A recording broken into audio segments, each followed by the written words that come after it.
Les effets bénéfiques du cannabis médical sont démontrés et ne font plus aucun doute. C'est pour cette raison qu'aujourd'hui, c'est pas de ça dont on va parler, mais plutôt du cannabis récréatif. Pas celui qui s'adresse aux gens malades, mais celui qui s'adresse aux 900 000 personnes qui, chaque semaine, arrivent à rire en écoutant l'émission LOL.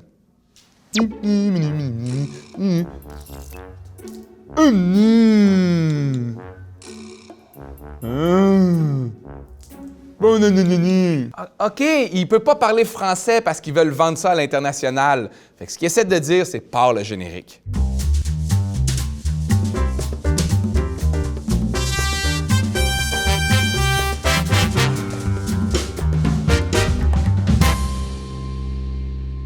La légalisation de la marijuana récréative est loin de faire consensus. Si les 18-34 ans sont en majorité pour, c'est l'inverse chez les plus vieux.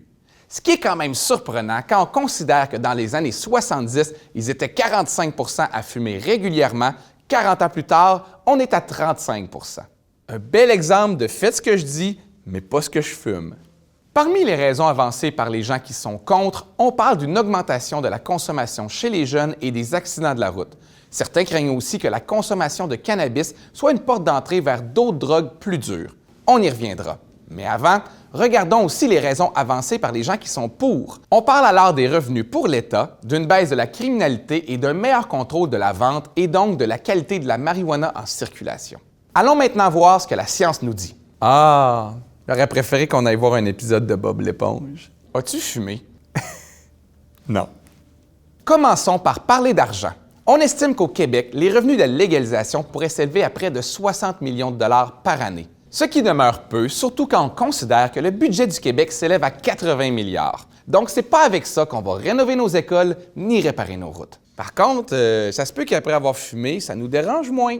Parlant de routes, dans les États américains où le cannabis a été légalisé, on n'a pas noté d'augmentation du nombre d'accidents. Ça ne veut pas dire que conduire gelé, c'est correct, ça demeure même très dangereux. Ce que ça veut dire, c'est qu'il n'y a juste pas eu plus d'accidents qu'avant.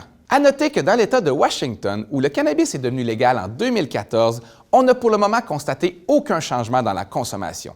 Ni plus, ni moins.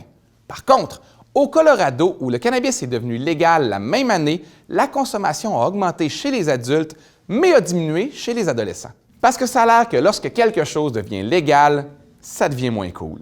Comme les respectables, qui sont très légales depuis 1991. En réalité, quand on parle de consommation de drogue dure, ce qui joue avant tout, selon les experts, ce sont plutôt des facteurs comme la pauvreté, l'environnement social, les maladies mentales, la criminalisation et même la prohibition. Ce serait surtout le fait d'être en contact avec des gens qui vendent plusieurs sortes de drogues qui mènerait à en consommer d'autres. OK, fait que le problème, c'est pas d'écouter les respectables, c'est d'écouter c'est quoi? Ça t'amène à écouter Nickelback. Maintenant, quelques bémols. Il est démontré que le cerveau continue à se développer jusqu'au début de la vingtaine. Et c'est pourquoi on craint que l'exposition au cannabis ait des conséquences plus graves chez les jeunes que chez les plus vieux. C'est aussi la raison pour laquelle Québec envisage de limiter le taux de THC, la substance responsable des effets du cannabis, à 8 % pour les 18-21 ans, tandis que la limite pourrait grimper jusqu'à 15 % pour les autres. Et pour ceux qui se le demandent, oui, le pot est aujourd'hui plus fort qu'avant. La teneur moyenne en THC serait passée en 25 ans de 4 % à 12 %. Et ici, on parle d'une moyenne. Il se peut que vous tombiez sur du pot avec 20 voire 30 % de THC parce qu'il est impossible de contrôler la qualité du cannabis lorsqu'il est vendu illégalement. Des tests en laboratoire ont même trouvé dans certains échantillons des traces de certains pesticides qui sont interdits et dangereux pour la santé. OK, fait que le pot n'est pas bio, mais il est équitable. Parce que le fermier, les Hells, mon vendeur, tout le monde a l'air bien payé là-dedans. D'ailleurs, on doit souligner que même si on ne peut pas, en théorie, mourir d'une surdose de pot, fumer du cannabis n'est pas bon pour la santé. Fumer un joint serait l'équivalent de fumer jusqu'à 5 cigarettes avec les mêmes conséquences sur les poumons ou le système cardiovasculaire. Et c'est sans parler des effets sur le cerveau.